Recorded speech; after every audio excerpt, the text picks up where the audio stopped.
what's going on, y'all? T-Bob here. And Jake as well. And you're about to watch a little OTB LSU.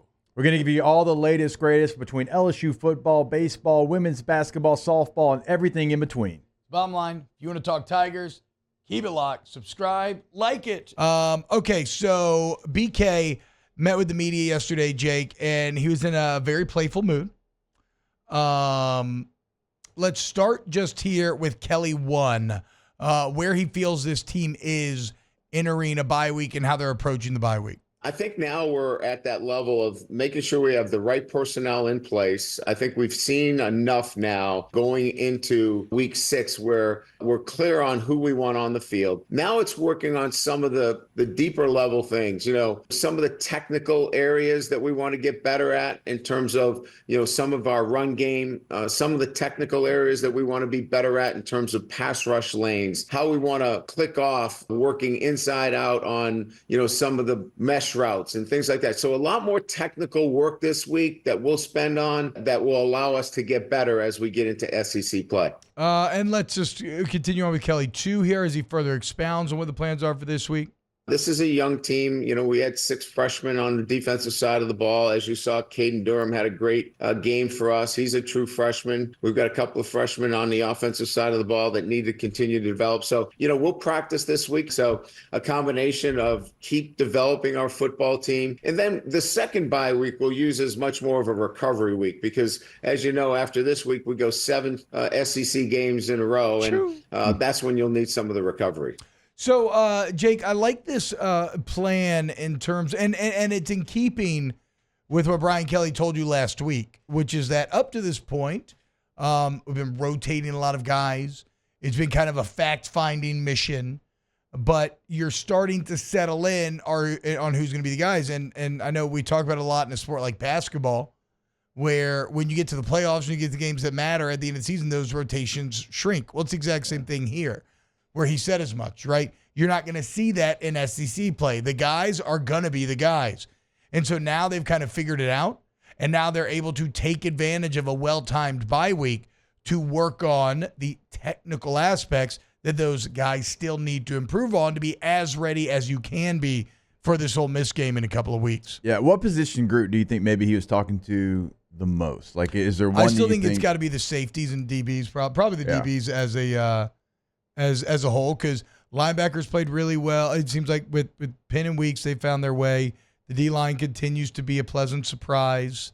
Obviously, maybe the some of the O-line, young running rotating. backs. Maybe but no, it feels like DBs mainly. Receiver to me. Yeah, it could maybe be receiver. got cleaned up a little bit as well. Now, I know you're still waiting on some to come back from injury, but feels like receivers kind of, okay, here's our 3 guys. And we'll see if anybody else can find their way into that rotation group because of the play of some, like Anderson's been the pleasant surprise with how he's played. Kyron Lacey's going to be in there. Like, is there still no? It's Lacey, Anderson, and Taylor, right? Who you're really relying on right now. There's still room to step up. Whether it's Hilton, obviously Parker has kind of the most memorable deep shot of maybe the season. Actually, no, you're right. And Xavier Thomas, I should say. Davian Thomas, maybe you don't want to fully group him with Lacey and Anderson. He's in the in-between. But he is in the in-between because he's exciting with the ball in his hand. Yeah. I love when they find ways to get it to him out of the backfield. Like, how could you not be pleased with what Xavier Thomas did? If you said you wanted to get a couple more Xavier Thomas touches per game, I would certainly cheer that on. So yeah, there's probably, there's a few touches and maybe 1 or 2 roles to be had in a receiving department still, Jake, that whether it's Samson, Parker, Chris Hilton, that's still kind of up for grabs. Yeah, so I think they'd like to get that figured out as well, like during this week, like we're talking about. But I agree with you on the defensive side. I certainly think that DB and what that rotation looks like is something that they would want to, okay, here's our 6 guys. Maybe it's 6 guys that we roll with. And I'm trying to pull up, like in the game last week, Ashton Stamps played 51 of the 64 plays. Okay. Major Burns, 48 of the 64. Sage Ryan, 47 of the 64. P.J. Woodland, 41 of the 64. Deshaun Spears, 37 of the 64. And then you go all the way down to 28, Jordan Gilbert.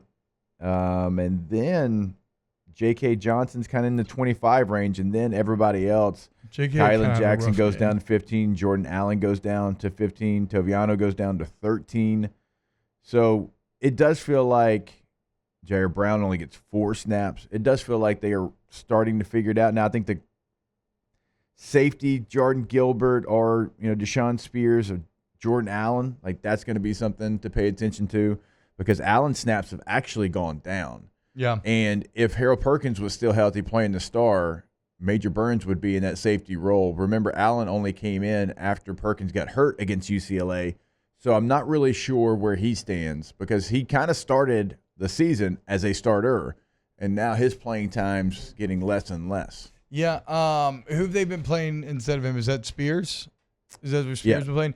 And Kelly did go kind of out of his way to talk about Spears yesterday. Well, he's talking about all the freshmen, but they seem to like Spears in his development, so that's something to keep an eye on.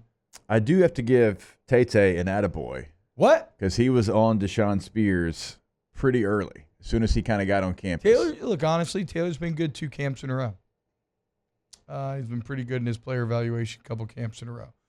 But even a broken clock's right twice a day, Do you bring a little notebook out there, like Scout, or are you just like, actually, no, do you have your ear to the ground? I'm and about just the only one who doesn't bring a notebook. But no, wow, you're just you're just mental notes flexing like a longtime server. So you're like hall pass taking mental pictures? I watched the guys running around, but I'm good at remembering numbers, like players' numbers. So if I know what number the guy is, I'm like, oh yeah, that guy played well. That guy was awful. Wow. I'm impressed. I'm always like a little, when I'm at a restaurant and somebody doesn't want to write down the order. I'm like, okay, we'll see. And then if you pull it off, I'm like, damn, okay. I mean, that's a little extra tip on top because I'm impressed. Here's maybe to me the most interesting part of yesterday's press conference. Alondra, do we have the Caden Durham injury question? So this is at the beginning. Kelly feeling a bit playful, a bit satirical, a bit. It's a bye week. I don't want to talk about injuries. Remember, Caden Durham last game scoring the touchdown and in trying to finish his block, Miles Frazier falls down as Caden Durham's getting up, hits his knee. Here's what Kelly had to say when asked about his health. Caden Durham, do you have any update on his injury? Yeah, he's doing great. 100%, 1,000, million. He's doing chin-ups right now. It happened when the lineman fell on him after the second touchdown? Yes. Is that what you saw? Yes, yep. Those linemen are so agile. Yep. You're not going to get much from me on injuries this week. This is a bye week, so you may not go down that road this week. So there's a longer cut of that where he makes a joke about hanging out at the hospital in front of the MRI machines.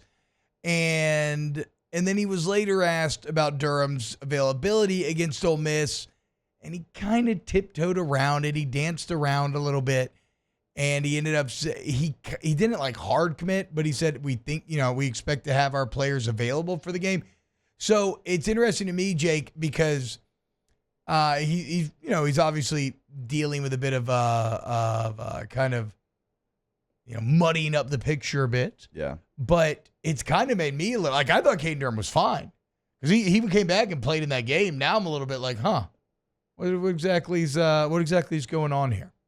I'm not sure. Am I reading too much into things based on that answer? Bye weeks are always funny, and he mentioned it there. You never quite know, what is real during a bye week, and you obviously don't want to be like, he's a little nicked up. He's going to sit all week. He ain't going to do a whole lot this week. I don't think you want to put that message out there either.